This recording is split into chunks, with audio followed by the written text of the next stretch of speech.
So our full circle can be here. It also means we may try to do that other nights so others can get caught up as well. And then I'll make that practice of deleting them within 2 weeks. So, Steve. Okay. So I'm Steve Runyon. I grew up Methodist. My dad was in fact a liberation theologian. He was a he was a professor of systematic theology. So I'm what I hold tight to in religion, or theology rather, is the idea of safety, not necessarily physical safety or emotional safety even, but this kind of, well, admittedly vague of that religion gives you a safe, or theology gives you a safe place to figure out yourself and your relationship to others. The concept that I reject is the idea of sacrifice in the sense of like a sacrificial lamb. I always felt uncomfortable with I hope I'm not putting anybody off here. I always felt uncomfortable with the idea of Jesus being the sacrifice for all our sins. That, how in the world does that work? So that's something that I rejected. And then a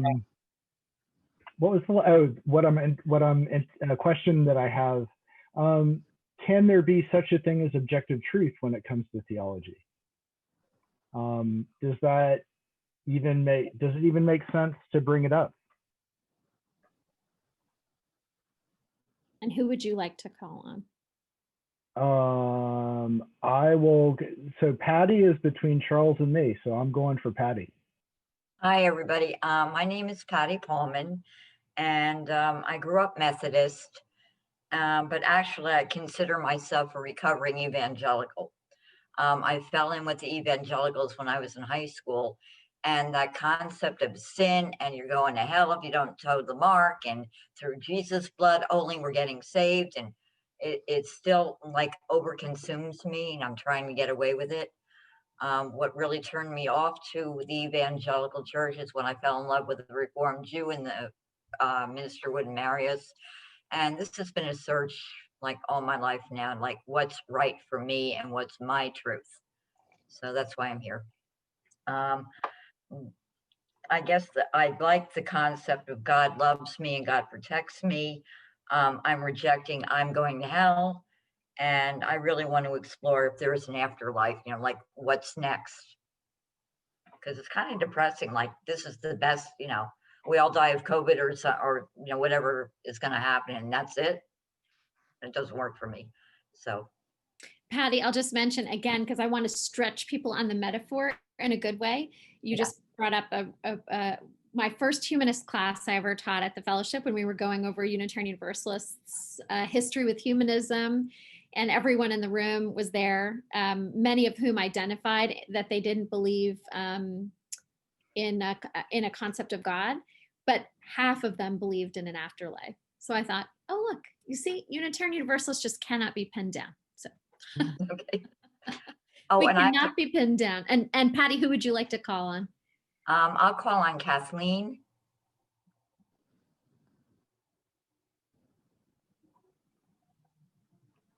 Kathleen Taggart. Do you want to unmute yourself? You're speaking, but you're muted this time. There you go. I know. All right, I'm unmuted.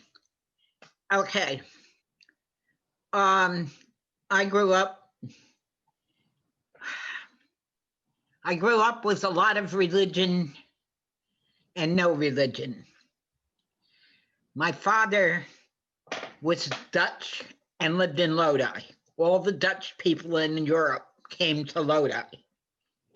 Eventually, the family moved to Pennsylvania, but they lived there, and they were, I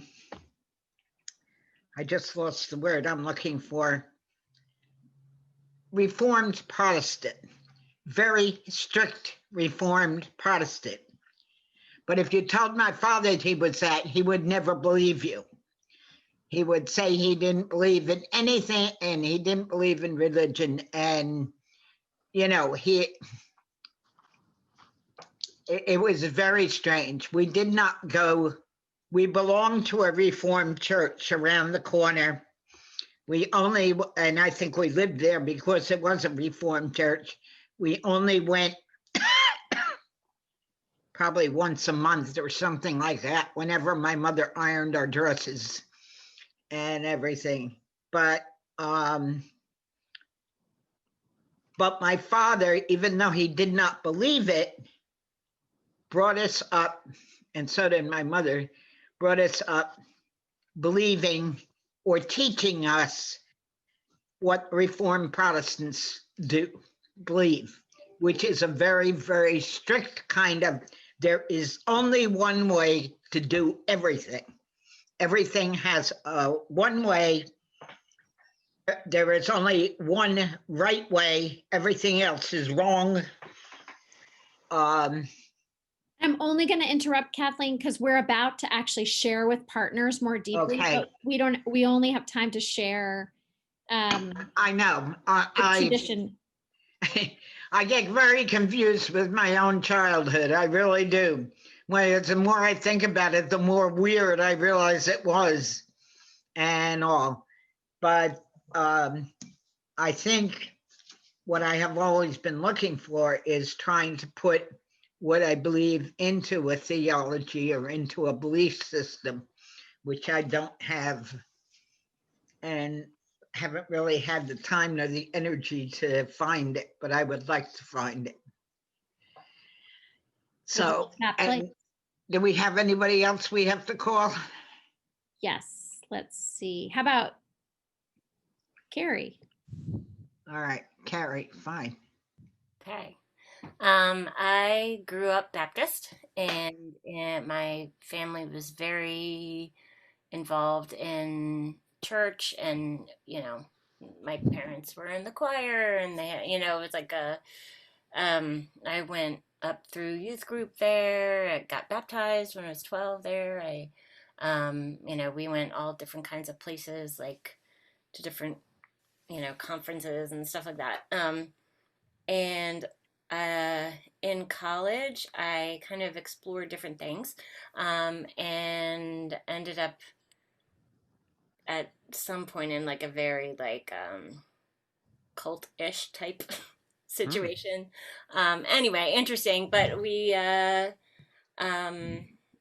UU is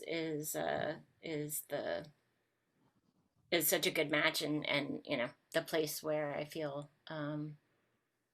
that I can be who I am and believe who I am, believe the way I believe, and explore and expand and grow from that base.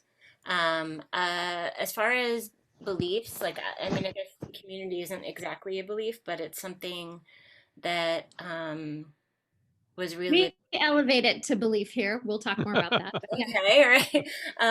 Just as far as it was what was a big driver for finding the fellowship, and having that space where and I forget, Steve said safety, and that's it, right? That you come and you feel safe, accepted, and safe. And I think that that's something that is not the case in a lot of places, So what I reject is something that I always struggled with, which was this belief that Jesus was my savior. And I just could never really wrap my head around it. And I would say that's what I reject, even though it feels very strange even to write it down. Like I was like, whoa, this is really sacrilegious. And then what was the last thing? Oh, exploring faith. Cherish, reject, explore. Sorry. So exploring, so faith. I'm interested in just sort of deepening in that arena. And who would you like to call on? I would like to call Liz. Hi. I want to hear more, Carrie, about that cult situation. I think that's you. Um, so I'm Liz. I was brought up Roman Catholic. I feel like my parents were like the pinnacle of Catholics, going every week. We were always dressed well for church, went to Catholic school. Um, and the interesting thing then was, I went to a very big public college and, obviously exposed to other faiths and started challenging what I was taught, but struggling all the same. Um, the the second one, oh, your tradition. Wait, what was that? Checking in, the idea you rejected. Something you cherish, something you reject, something you'd like to explore. So the one thing about, and I know it's from the Bible, but love thy neighbor, I do think that had a lot to make me the compassionate as I am and empathetic to people, animals, and I like to think that I've kind of passed that down to my daughter. I do. Someone also kind of mentioned it. I do reject the fact that people are born with original sin. I just have a hard time with that. Just thinking that innocent children are born that way.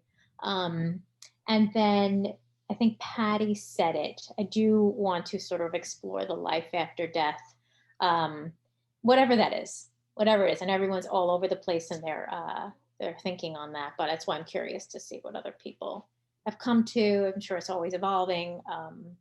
So that's me in a nutshell. And I will call Lori next.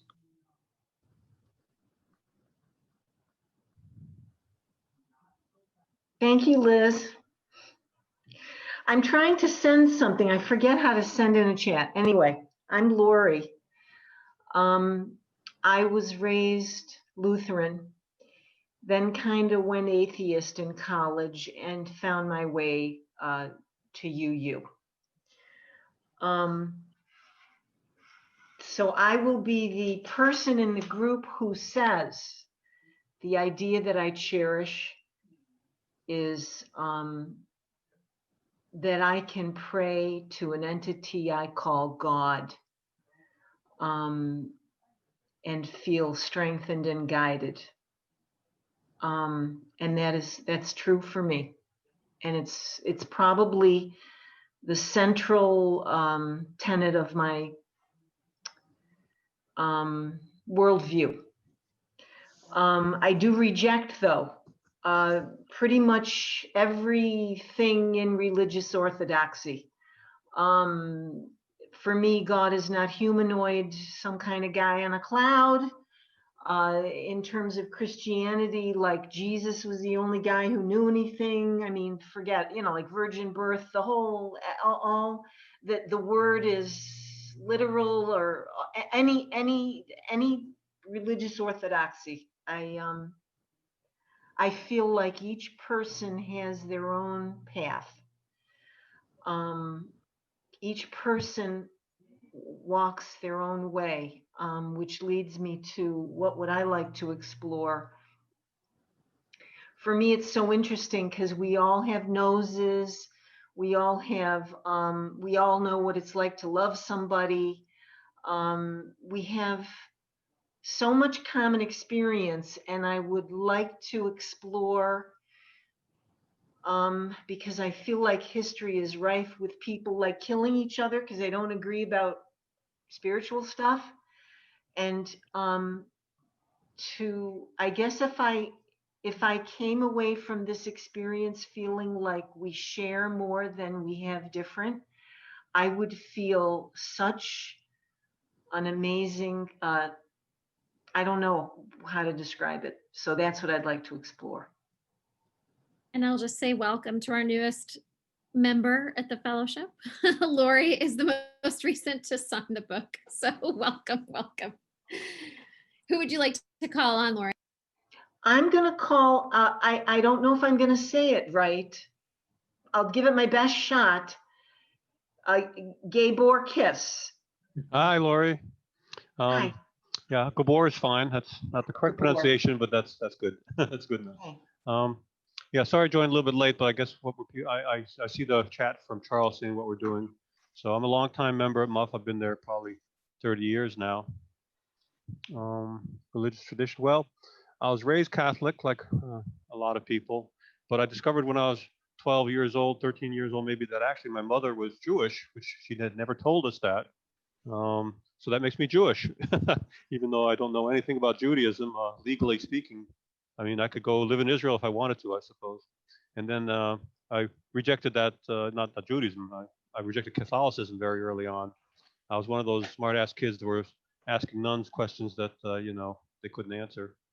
And I didn't go to school. I went to, catechism class. So anyway. Theological idea be rejected. Well, for me, I think the idea of some kind of superior being with intentionality, some being that intervenes in our lives, and we can kind of induce or fool sometimes. The intentionality aspect is the one that I reject. And an idea that I'd like to explore is that of sort of pantheism. The idea that God is, if he's anywhere, he's everywhere, and he's everything. So that I think is a very interesting concept, and that's what I'd like to think about some. And who would you like to call on? Well, I don't know who's spoken already. Is You want everybody to call on Marie, only because she's next to you on my screen. There you go. Okay, Marie, I call on you. Thanks. I'm Marie. I, like so many others, was raised Catholic.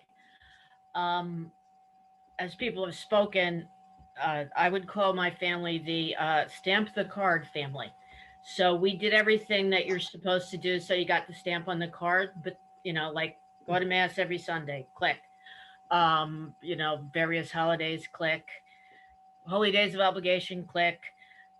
After that, it was like gone. There was no feeling about it. But my parents were Irish. Both of them were Irish born, and they were, came from an obligation. We must do this. No fish on Friday. Like, you name a rule, click. So when I was in sophomore, junior in college, I hadn't felt anything about being Catholic up till that point. By the way, I went to Catholic school all the way through, which didn't. I'm only going to interrupt because I want to keep us flowing. So we can only say so much about our religion of origin now, and then we're going to break it with partners. Right. We have time to say more. So anyway, I gave up, sought various things, became a UU. I found the book pretty recently. I guess I'm the second most recent, right, Alison? You are. Yes, correct. And so but you've been around the fellowship a little bit longer than Lori has, but yeah, she's been about Unitarian Universalism in another location for a while. So Alison Chase, who's part of the reason I found Morristown Unitarian Fellowship, she but she, instead of saying higher power, said, I always say greater power. So I picked that up from you, Alison.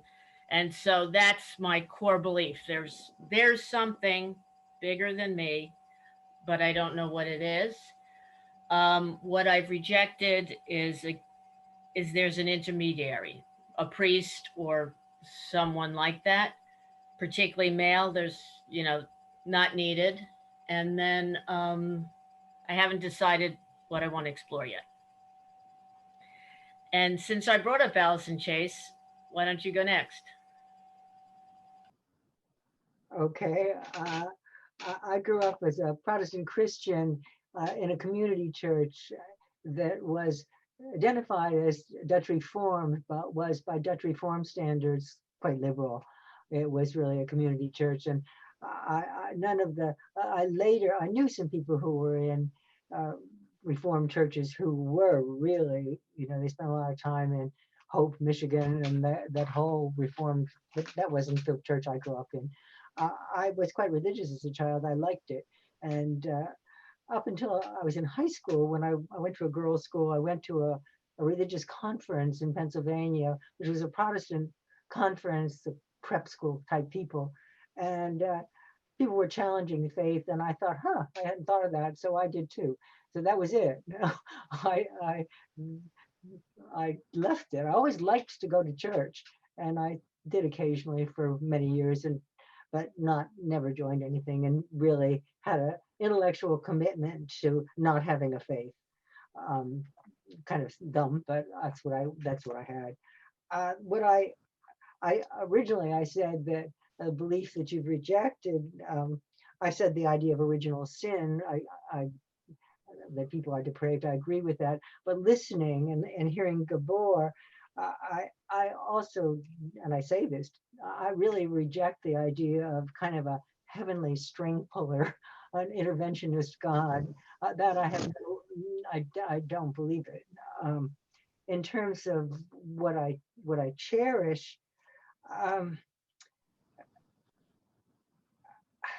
originally I said that the idea of forgiveness, but I'm coming to think that what I really cherish is the idea of the sacred, the holy, which I somehow resonates with me, and I can call it the divine. I don't know exactly what it is, but I do feel that, as Marie said, the idea of a greater power that exists for me. And what I'd really like to work on is, or to think about, is prayer. Because if I don't believe in a heavenly string puller, then what am I praying to, and where do my prayers go, and what's the point of prayer? So that's where I am. I think this should be fun. I'm interested in everybody's comments, and obviously I changed some of my ideas just based on listening. So thank you, everybody. That's like a great advertisement for this class. I think we actually hear who we are when we listen to other people. It helps us hone, deepen what we believe, or maybe think about it, maybe change. So hopefully this class will have that effect on people. Who would you like to call on, Alison? How about Brooke? Great. Hello, everyone. My name is Brooke. I was raised as a Catholic. I rejected Catholicism pretty strongly in about 5th or 6th grade before they started talking about confirmation. I didn't want to do that.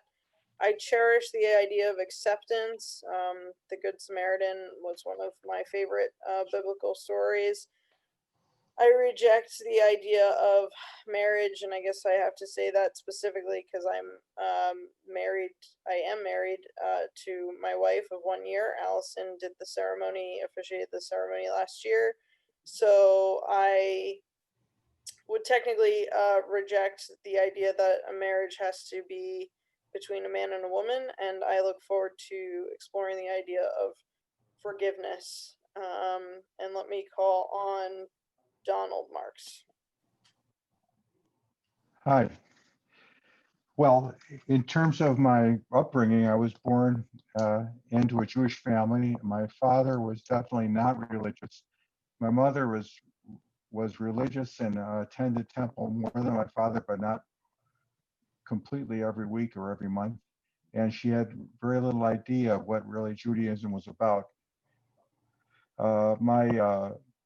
My main theologic plus is the concept of equality and justice, which is certainly a big plus for the UU. Religious concepts that I abhor and reject are the idea of salvation only through Christ's grace, and also for forgiveness, which is a concept that I struggle with and have never accepted. And I'll call on anyone who hasn't spoken yet, because I haven't kept track of who hasn't spoken.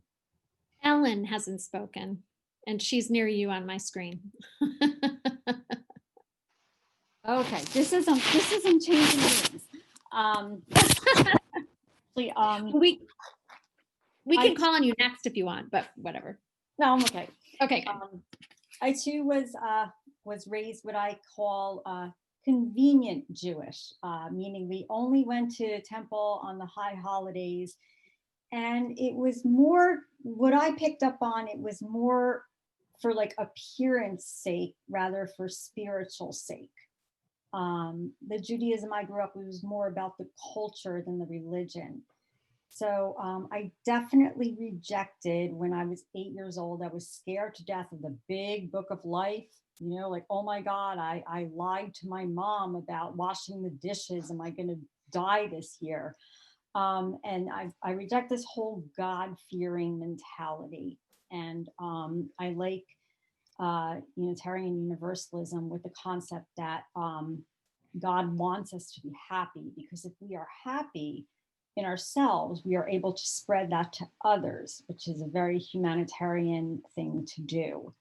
And I believe that that's something I want to explore more, allowing myself to be happy without the whole sacrifice experience. It's bad to be happy. Your ancestors sacrificed, you do too. But I do cherish the history, like the telling of the Passover story and the Hanukkah story and the high holidays. So yeah, spiritual happiness and cherishing the history.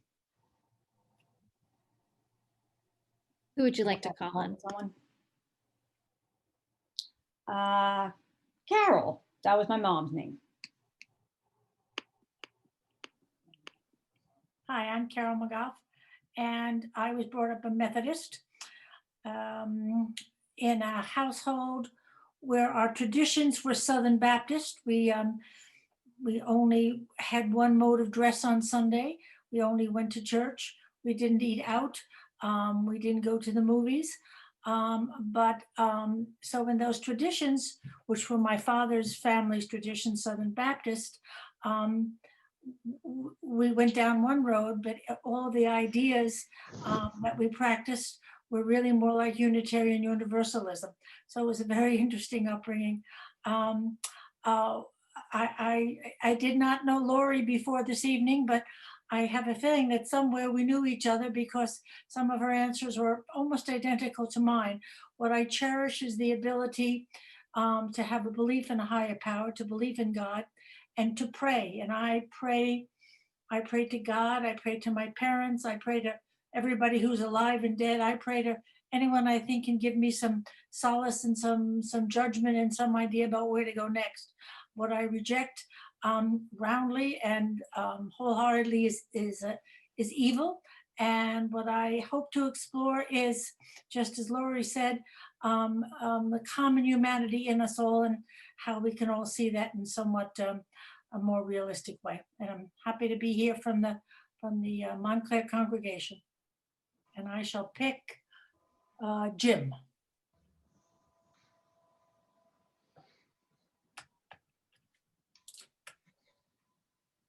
Hello, everyone. It's nice being here. I was born and baptized a Catholic, but we, like Ellen, saved it for the special days only. And then when I was a teenager, we bought a boat, so we went water skiing instead. I value community, and I guess that's why I was a member of MUF for a long time. I'm a member of my UU congregation here in Ormond Beach, Florida. I'm also a member of two Buddhist temples, one a Thai temple, one a Vietnamese temple, and a Hindu, the Manav Dharam temple. So I enjoy the community spirit. I like exploring philosophical ideas, but I reject the idea of a God, a supernatural being who has any power, control, mostly revenge in the Bible, over me or anyone else. I'm an empiricist. Proven prayer doesn't work. It makes you feel good, but it has no impact on anything. The thing I do like to explore, though, is free will, the concept of it. It's always been a troubling issue for me, struggling with trying to determine whether I have free will or not. So I'm not sure if there's anyone left. There are. We have Petar and Angie and Diane and Angel and Noel. I'll go with Angel. My girlfriend believes in him. Which, by the way, that gives me an opening just to say that this is a religiously plural space. So people are going to have very different understandings about God, prayer, human nature. and that this is a place for those things to coexist. And where our hope is that we're all going to go deeper in our theologies. And we'll talk more about this later. The 7 principles create a kind of framework. Most Unitarian Universalists don't believe in original sin because it's kind of beyond the bounds of our 7 principles. But within the 7 principles, we can hold that diversity. So like someone who believes in angels and someone does not believe in angels are welcome here. And so we're not, the angel believer and the angel non-believer are not trying to convince each other, but they might share what it means to them and why it sustains them. So, Well, I live with a believer, so it can work out. There, We no, can't- I know. That's we why can't you gave me that coexist opportunity. peacefully. You gave me that perfect opening. Angel. So I believe in angels, but a lot of people haven't necessarily done studying into seeing what it is that they truly can be. So I remind them to think also not just of our archangels, but also our fallen angels. So I chose a couple of words to answer these questions. And so the first one is Earth Anna. This is a hyphenated name. Now, Earth is something that we probably know. Anna, we probably recognize as a name. So it's a bit of a play here. It's Jesus's grandmother's name. It's also a representation of the Anabaptist belief system. My mother says to me that she's Irish, but she comes from the German folk, her mother and father, out in the Pennsylvania, Kentucky border. So she said the Amish, Mennonite, and Quaker or Friends people the simple folk would all marry amongst themselves. But when they moved here, closer to Jersey, they became Presbyterian. I was baptized into the Methodist Church at the age of 7, which they didn't believe in original sin. You hit the age of 7, it was the age of accountability. This is where it is that you could begin to sin. So I became eligible for baptism, but I wasn't baptized because of that. I was baptized because my parents were 2 hippies and had a hyphenated name because they got married in California, but Jersey wouldn't recognize my birth certificate. So I had to get baptized to be able to go to school. I ended up in a non-denominational Baptist church, Baptist lineage, which is one of these modern evangelical churches, because my father wanted me to go to a church with no locks. Okay, now he studied pre-Columbian Mesoamerican archaeology. I probably could say that at about the age of 9 or 10 to try and explain why it is that I felt people should be able to learn to have larger conversations. Beyond that, I didn't understand that. At about the age of 13, my father shared with me the stories of Siddhartha, Buddha, and by 16, he was talking to me about Crowley and LaVey. You can see the subtle shift in names there. I've studied with the Jehovah's Witnesses, the Mormons, and my Byzantine Catholic uncle brought me my first book on ritualistic paganism. I'm currently studying with the ISKCON people, so I know a bit about cults, but not necessarily the dangerous ones. I enjoy historical stories. As to the other words that I have there, I have bhakti as a religious tradition that I like. It's bhakti is devotional love. Anything that I do, I can do for a greater goodness. To me, this is a god or goddess, but it's beauty in everyone. So there's many ways I feel to look at this. Something that I reject, I put the word prophetess. If you study closely enough, you can find a prophetess in the Old Testament. But in this evangelical church that I grew up in, I was told that I couldn't teach because I was a woman. So I found a minister for my children. Something that I cherish and that I want to explore. I put third, to identify this gender beyond the concept of being a spiritual being. So perhaps holding our physical genders aside and looking to this more gender, which when we look into the third genders around the world is something that ties them all together. But it's a bit difficult to find the information from a woman's perspective. It's all the men have chosen to spoke out. The men in these third gender communities outside of the United States, it's a passion of mine. And who would you like to call on? Well, who's left?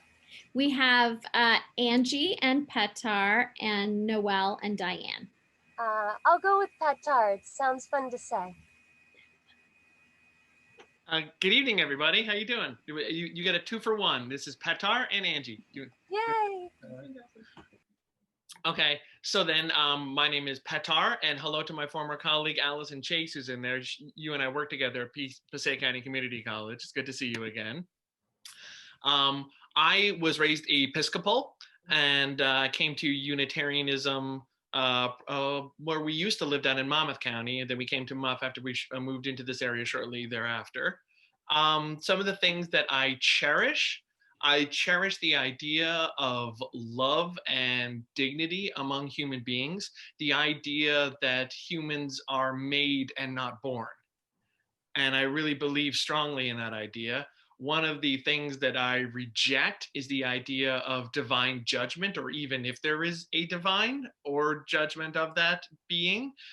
And the thing that I am interested in studying is the interplay between spirituality and rationality, and how me personally, I can grow my spiritual side and to try to lessen or to re-involve or reinvigorate my rational side. So I'm Angie. I grew up with parents who were Presbyterian and Baptist, but not very active in church at all. And something that I cherish about really is, I think, any sort of ritual or tradition or religious faith, that it can be done as a community and also completely individually on your own. Something that I reject is that any type of scripture, like the Bible or other text, should be taken as a word of God or word for word. I think it should be open to interpretation. And I think exploring a couple of things that other people have said, just the afterlife, prayer, and a host of many other questions. And who would you like to call on? I think there's one person left, right? Diane? Oh, Diane? Diane and Noelle, yes. Diane. You're muted though, Diane.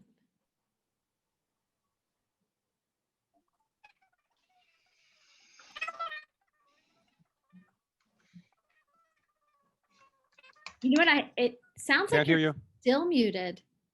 Although very high pitched, kind of.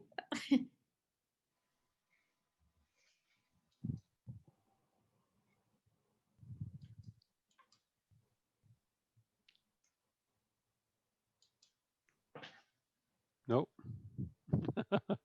Sorry, Diane. Thanks. Well, what if we have Noelle go, and what if Diane, are you and Don in the same house? Can you go where he has sound? Or Don, can you go and bring sound? Yes, I'll do that. I'll go and work on Diane's problem. Okay. Noelle, why don't you go next? Okay. So I'm Noelle Jensen, and I was raised Lutheran. And that was really never a great fit for me. I also asked questions that people didn't like and were irritated by. And so I guess when I was in my 20s, I found the fellowship, and I knew the first time that I came that it was just the perfect spot for me. I really felt at home there. And this is Amber, and something just happened with the door, so she's barking. You're okay. So I would say that the thing that I cherish is our first principle, the inherent worth and dignity. I love that one, and I just think it's so important and necessary to help us as humans. I reject the concept of original sin and most things related to Christianity. And I think I want to explore faith and hope and their relationship to spirituality. I think right now it is a really difficult time, and I'm struggling a lot with finding hope. And I think to some degree Soren is too, although I never know what I'm projecting onto him. And but yeah, so I think we need all the faith and hope and spirituality we can find. Yeah, thanks. So let's see if Diane is able. Diane should go down to where Donald was a minute ago. Oh my goodness, now I just hear a high-pitched something. It sounds It's like weird, yeah. the original, like before there was Gremlins the movie, right? Weren't Gremlins, I think the Gremlins are in there. Let's see. Oh, there she is. Okay. Yep. Who are you? We're longing to know. No, I'm just kidding. Diane, can you speak? Oh, wait. Let me mute Don, though. I mean, that was Diane, but can you speak now? Can you hear me now? Yes. Oh, I'm using the Don's cell phone. Well, to make it brief, I was raised really Roman Catholic light because I didn't really learn anything about the Bible. My mother didn't really know anything about the Bible. And although I had to go to catechism and I did my first Holy Communion, none of that made any sense to me. None of it did, even when I was little. And I remember asking questions of those people in authority. I said, well, who created God? They said, well, God has always been. And then I said, well, what is nothingness if there's nothingness in the universe? And they looked at me and they said, well, those are questions far beyond our understanding. So I was in tears and became very frustrated. I was like 5 or 6. So moving on in my life, Catholicism made much sense to me. When I got into high school, I went to the very first UU meeting in a hall with a friend of mine. It was my first exposure. I really liked what I saw. That was my only experience as a teenager. Moving into my 20s, I dabbled in Nichiren Shoshu, which is Japanese Buddhism. I dabbled in the Methodist Church. I found the UU Norristown was in the 90s. Moved to Birmingham, Alabama. Dabbled again in the Methodist Church. We went to an evangelical church. That made sense to me. And then I returned to the Church of Birmingham. Came back here to Jersey. Of course, because really this has been the only religious experience for me that has met what I see in spiritual life. It continues because it speaks so much to me. So what I reject. And we're listening hard, Diane. I'll just say the sound is still having some issues, but I'm catching some of it. Of it. There we go. Oh, okay. Well, so what I reject is original sin. What I do accept is the idea that heaven and hell are right here. And when I lived in Alabama, I was often asked by evangelical Christians, do I believe in Jesus Christ as Messiah? I just look at them and say, well, what I believe is that heaven is here, and I don't need to worry about my God. Heaven and hell are right here. And I would like to explore. We're actually really trying, but it's hard, right? Other people are struggling too. I'm so sorry. Diane is our rock star caring person. You know what? The timing is actually so because we want to hear you, Diane. But the timing is okay for you to be the last person, at least right now, because we wanted to take a break on the hour. So we're so maybe Diane and Don can work on sound, and we're going to take a quick, what we call a bio break. You can get your glass of water, And the other thing I want to mention is that this opening time is so wonderful because we're all together like this, but a lot of the time we're together will be in small groups, but you'll be rotating with folks throughout our time together. So it's nice to know everyone who's like the larger team, and we're going to find ways to communicate, which we'll talk about between classes. So let's take 5 minutes. If you come back at 7, we'll start again at 7:40, which means, if you could come back at like in 5 minutes, we'll get started on the dot and get what you need, and we'll be back. See you soon.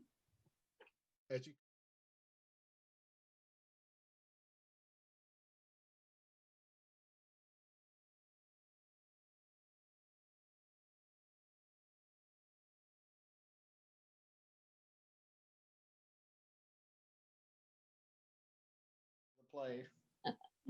So we are going to show you all now just a couple of diagrams. Again, this is connected to the reading and some sort of framing for the topics that we're going to have. And let me just start sharing my screen.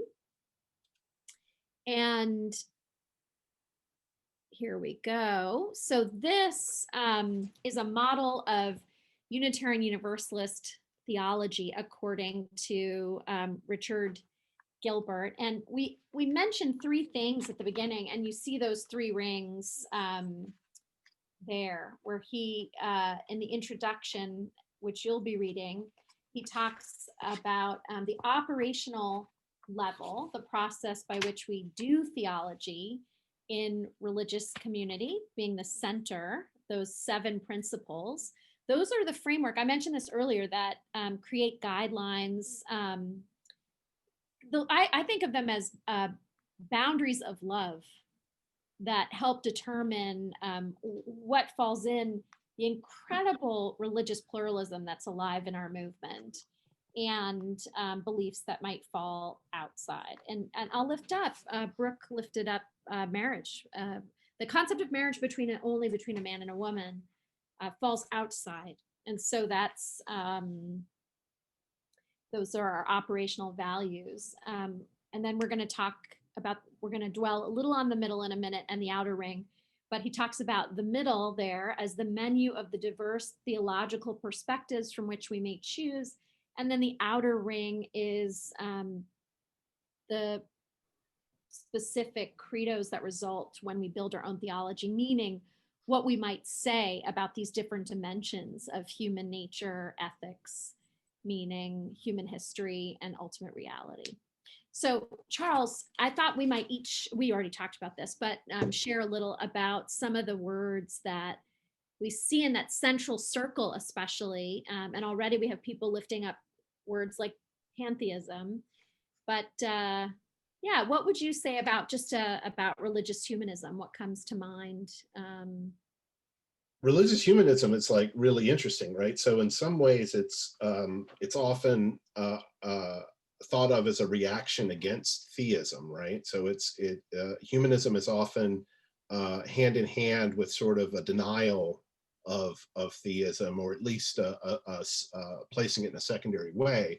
But what's interesting to me always is the religious humanism, right? So, because there is a kind of humanism often referred to as secular humanism, but often that is detached, right? So it's not connected with responsibility in the same way in terms of how folks be together. So I really like this idea of religious humanism, like a humanist mindset, which basically says that, if you're looking for something supernatural, you're not going to find it, right?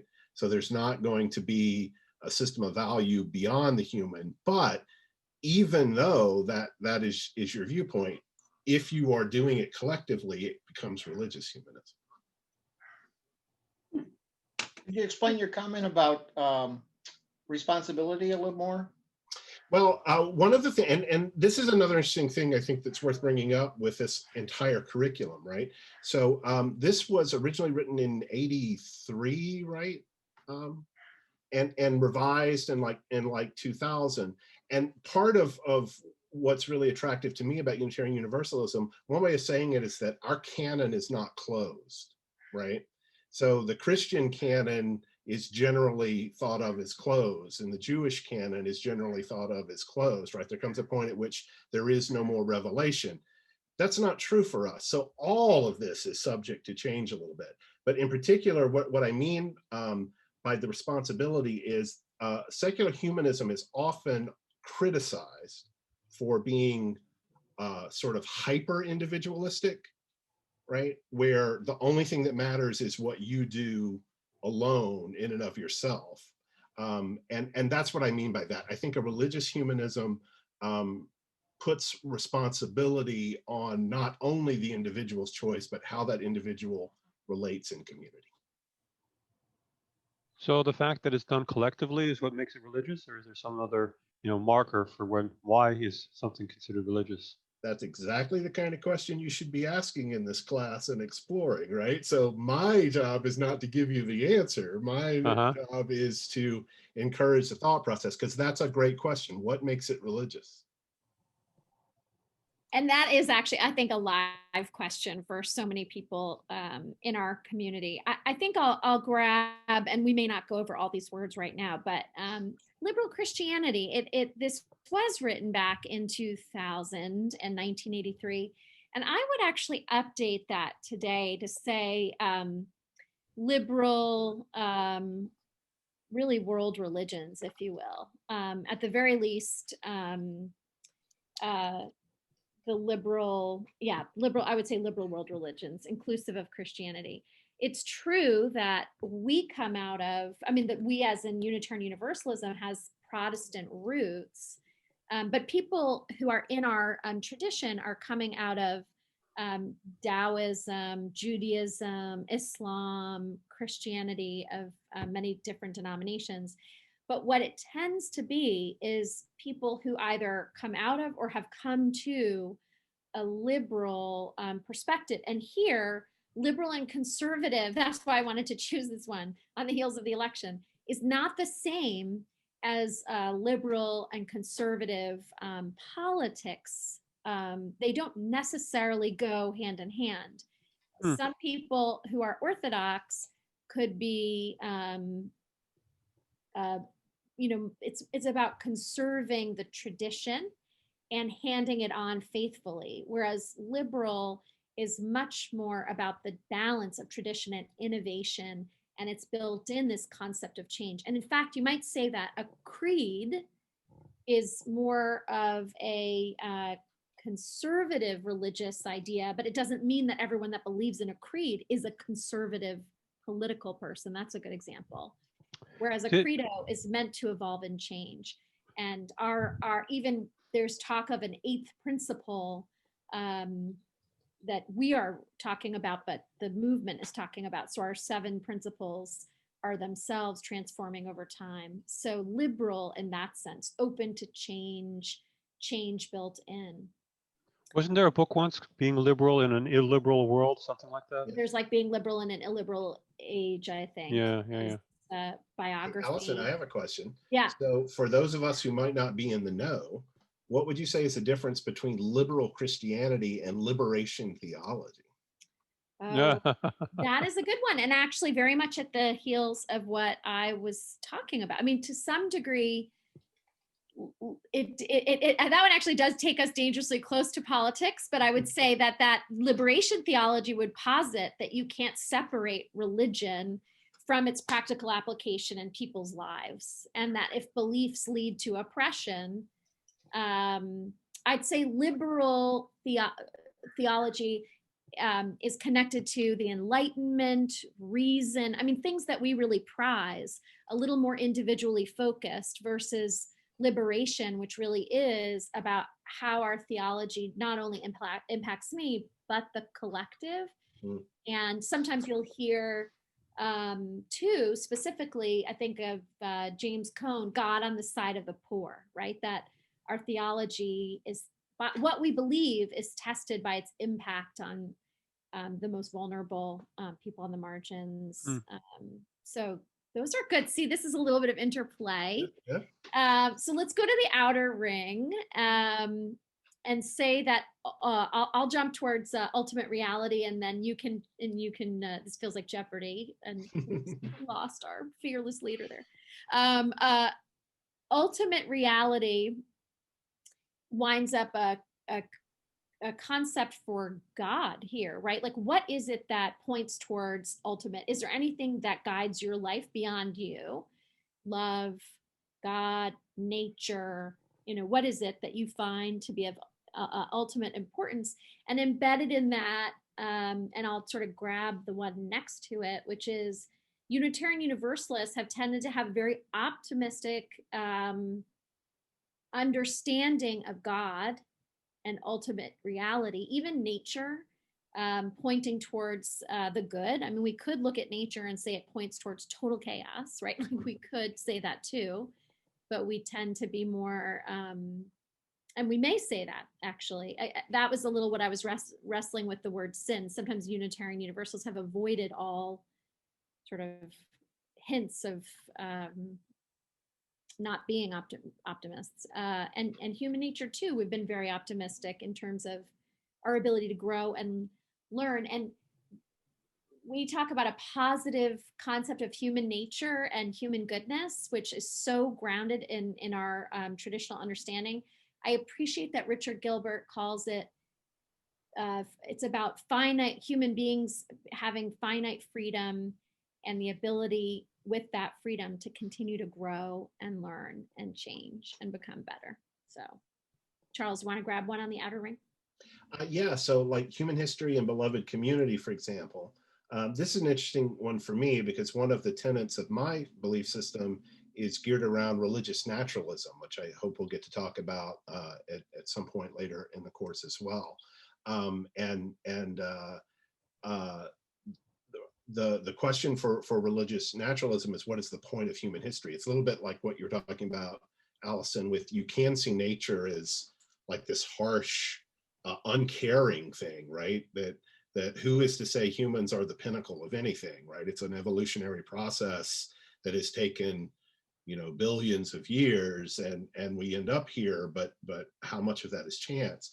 But this question of human history, as in what is the meaning of human history, and beloved community, which is a phrase that, of course, was popularized by Dr. Martin Luther King Jr., where he talked about building the beloved community. Not that I don't think he originated the term in any sense. It's been around much longer than that, but I think it's where in American culture, especially, we first kind of became aware of it. Something else I'll throw out, just a word for you, that is interesting for me here.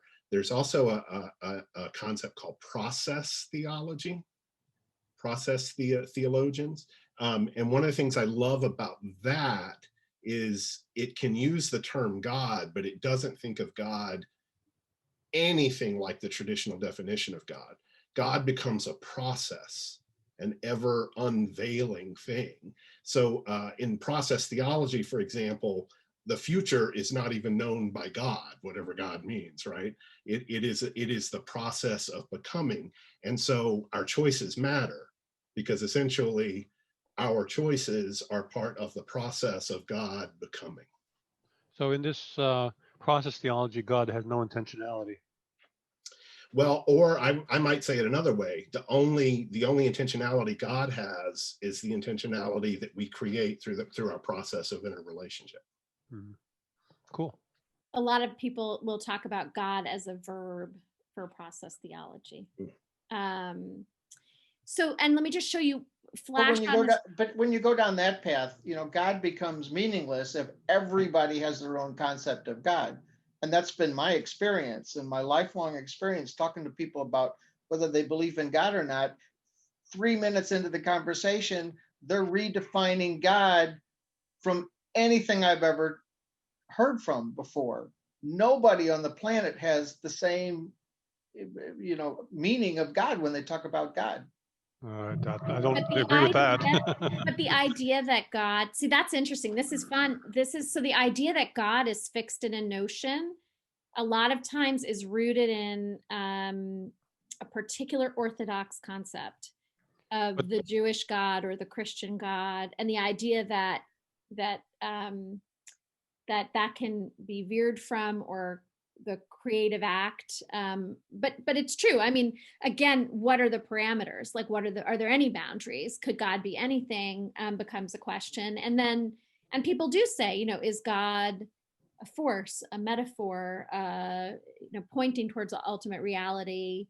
And I'll say this too, in this class, we're dealing with ideas, but I also want to remind us that there's experiences, right? There are people that come to my office after someone they love has died, for example, and someone talked about the experience of the sacred and the holy. It's sort of like, it's not something up here. It's like people have an experience and they name it. So a lot of times people aren't thinking about what God is, rather they have an experience that they name God. So just to recognize, thank goodness, I'll say this, God and atheism are bigger than can be figured out in this class. And yet we will be playing in that earthy and divine sandbox. Would you say that within a denomination there should be widespread agreement on the nature of God within the denomination? No, I've never experienced it. All right. Not even within my family members who are all devout Catholics. Every one of them has a different idea of what God is. Okay. Charles, I also had something I wanted to raise the issue. You raised the question of what is the meaning of man. And that presupposed that there is a meaning. That's correct. I think the greater question is there meaning for man over an animal or a rock or an ocean? I mean, or a planet or a solar system. I think it's awfully arrogant to assume that we have meaning above anything else of material substance in the universe. Well, and a lot of people talk about human beings, man, as meaning maker, right? We're not necessarily the top of the chain, but we're the ones who make meaning. And so God is a reflection, right? Are we made in the image of God, or is God made in the image of us? No, we make God in the image of us. Yeah. And what you'll find in this class over and over again, right, is like there's almost never going to be an answer to any question.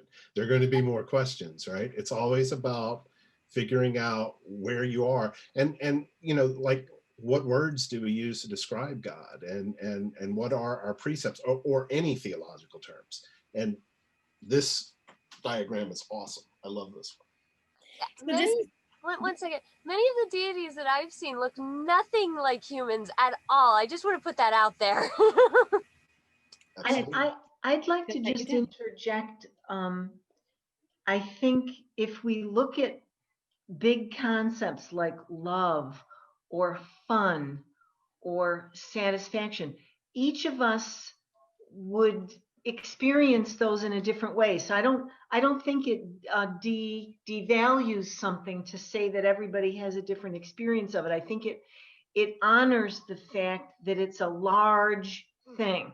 And I also want to say, I feel, as someone who mentioned and used the word God, I really feel like the God that I experience is utterly, mystifyingly, infinitely different than me. Completely not in my image at all. There's a whole tradition, the apophatic concept of God, which is that you can say more about what you don't know than about what you do know.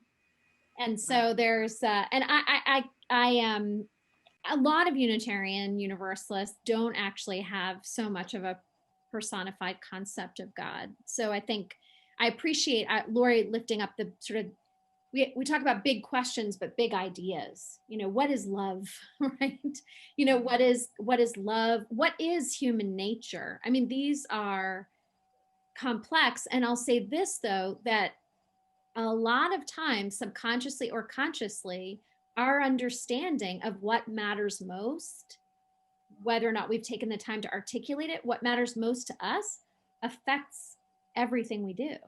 It guides us, right? What are, if we think about what of our set of ethics, what do we understand about human nature? All these things have an impact on who we are and who we are becoming.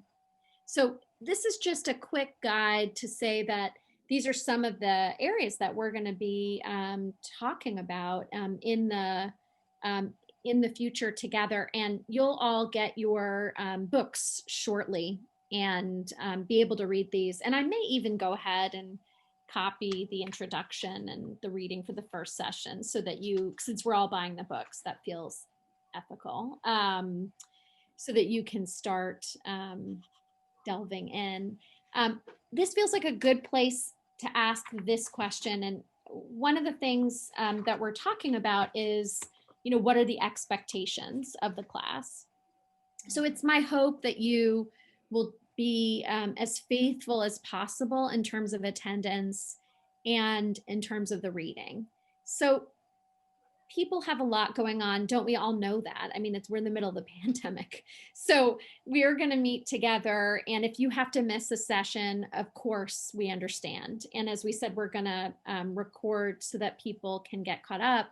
If you have to even miss 2 sessions, that will happen. I think if you miss more than that, you'll really start to miss, because you'll miss like the whole section on human nature. You'll miss the whole section on ethics. So if you can do your best to be here, and the curriculum is structured so that hopefully you do the reading, but if you don't, that's not a reason not to come. Everything we do will be predicated on, there'll be an invitation to bring the reading lens, but if you haven't done the reading, you won't be lost. It's not going to be that you had to do the reading before you came, but do try. So I like the word, we're asking you to be, faithful to trying to do what you can. Do your best, as they say. And then if you haven't done your homework, don't feel like you can't come, because that's a silly reason not to come. If you have somewhere else you really need to be, that totally makes sense. And for those that weren't here when I first showed this, here's the 8 months reading. So it's not overwhelming. But for some people, this is going to feel really slim, actually. So we're going to be sending some videos and links to other articles that you're able, and you all will be sending one another the same, sort of a chance for us to dialogue around some of these big questions, and think of those as invitations. You don't have to read everything. How many of you are actually on Facebook? The only reason I ask that is that, do you read everything that comes across your feed on Facebook? No, it's impossible. So don't feel like, if we create this opportunity for us to have a dialogue and a lively sharing of resources, you may find you want to read some of them after the class is over. And we could take the time from Facebook to do this. That's true. You could take the time from Facebook to do that. So I just saw, what's that? The Social Dilemma. How many of you seen The Social Dilemma? Woo! I just watched that. So that speaks to me, Marie, right now, because that would encourage all of us to not spend so much time on Facebook. But the other thing I wanted to mention, just in terms of expectations, is that this is a confidential space. So if somebody's sharing a story, a personal story, you need to ask their permission to share it.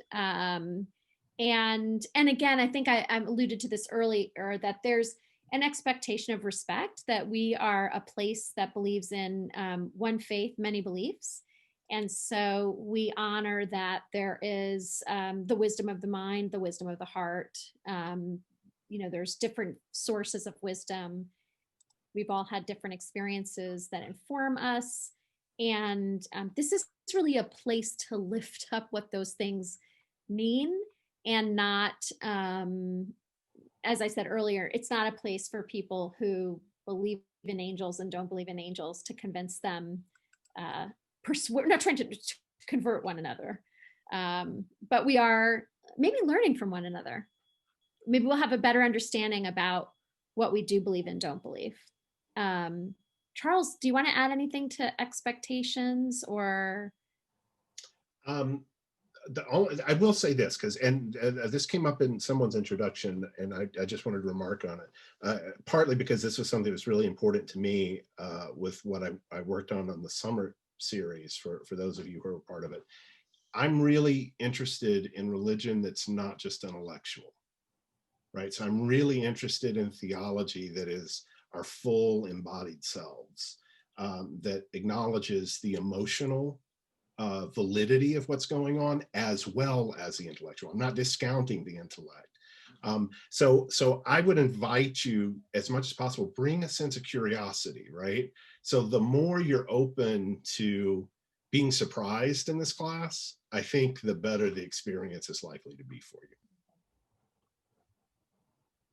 And this is where I wanted to find out, do people have questions?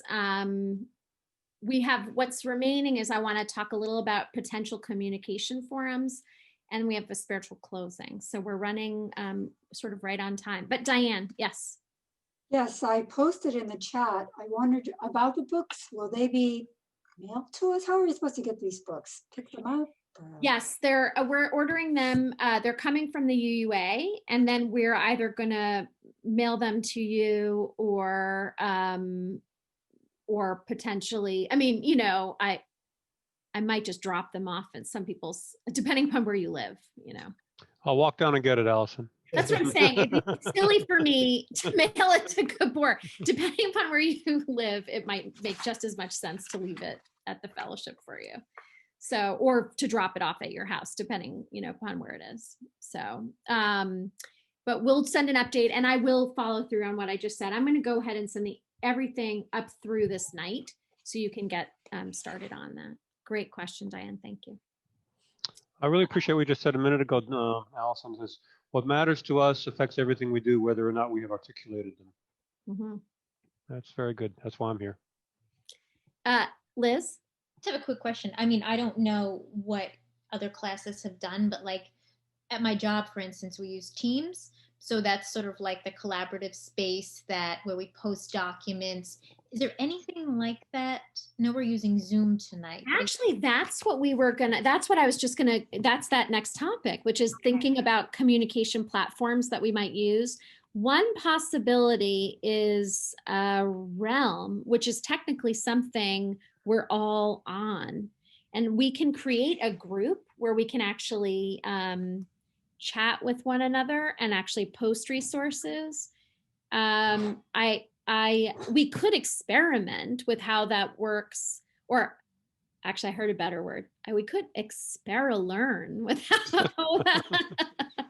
how that would work for us and over the next few weeks. And then if it doesn't work, we could also propose, I think a lot of email gets exhausting, but we certainly will send the occasional, like, I'll make sure to send the reminder Zoom link, you know, stuff before the class, because I think that's easy to pull up.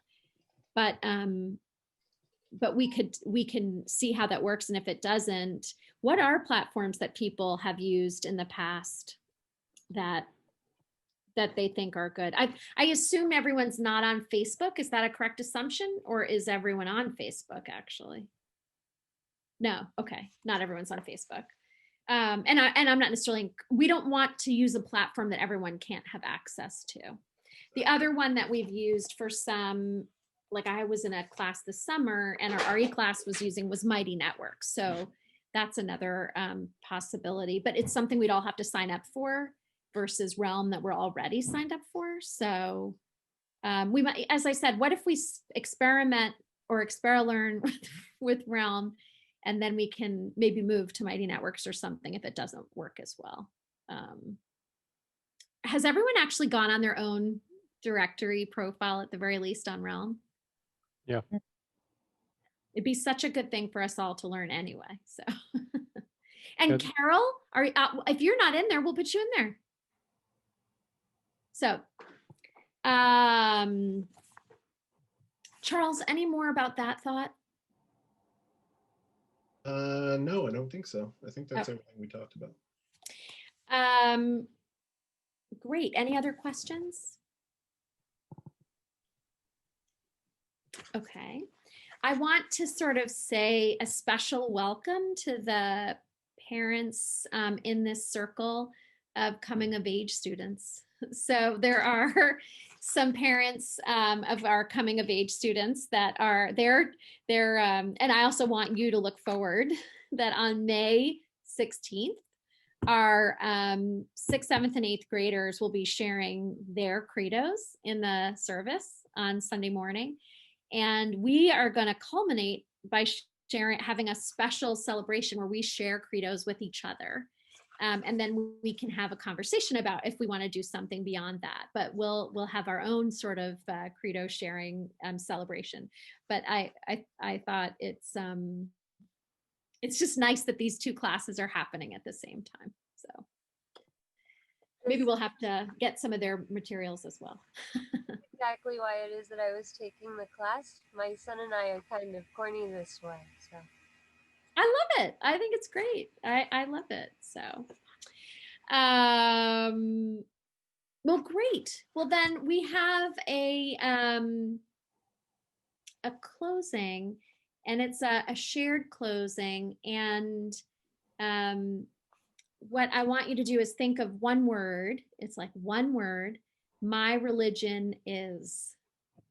And if everyone winds up saying the same word, don't worry about it. So that's a fine thing. I guess we could imagine the Menti. The word would be growing and growing. So my religion is, and I'm going to give you 30 seconds of silence as we enter a time of meditation. And then as I call your name, call out that word.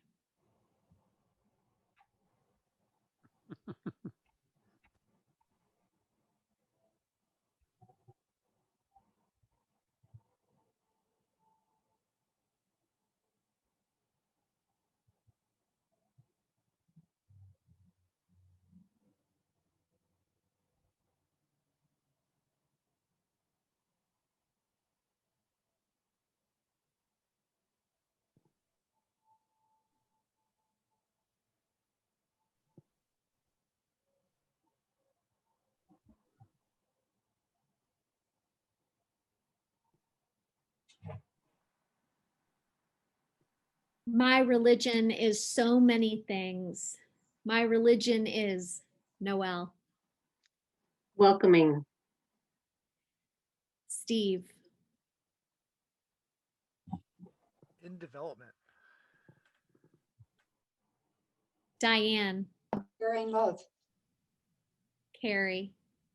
Acceptance. Carol. Non-judgmental. Angie. Magical. Relief. Marie. Indescribable. Gabor. Ill-defined. Don.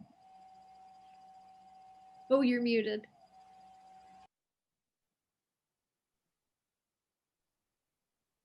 Social justice and peace. Liz. Endless. Lori. Connecting. Patty. Love. Alison. Love. Angel.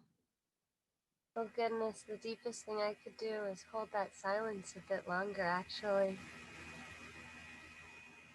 Kathleen. Kathleen, are you able to unmute?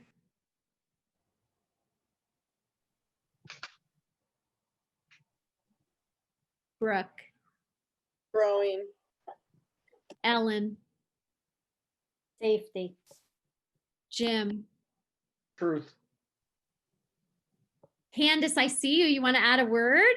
I'm so excited to see you there. Brooke just said my word, and I just like my face dropped open.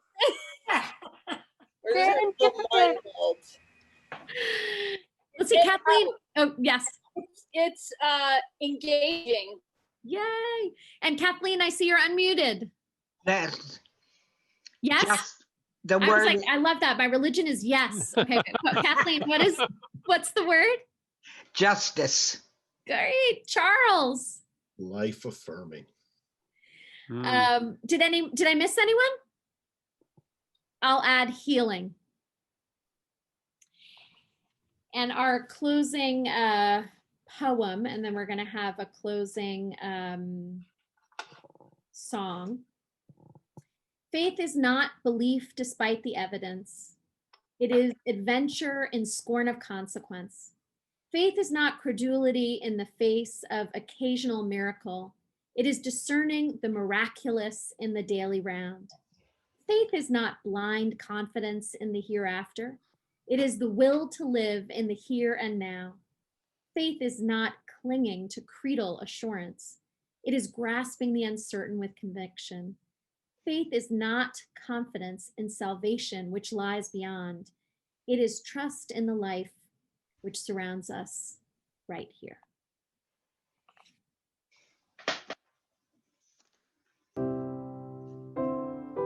And where we all mute and do a duet with Stern.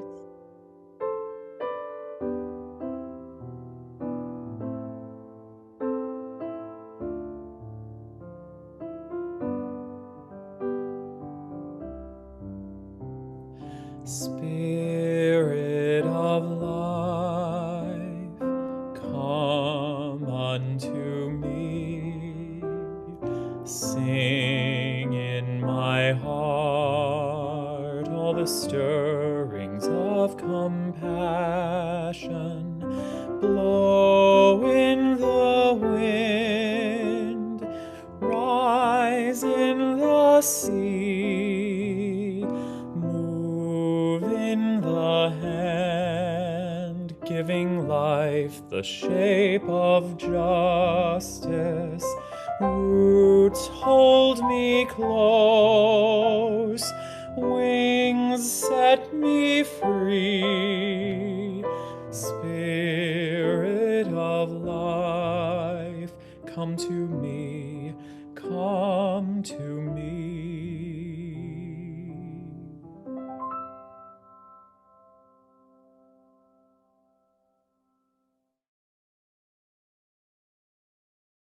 And Charles, do you want to say extinguishing chalice lighting words as I blow out the candle, unless you have a candle in front of you? I have both. I can blow out the candle and say that for this sacred time together, for our questions more than our answers, for the possibilities, let us be grateful. Blessed be.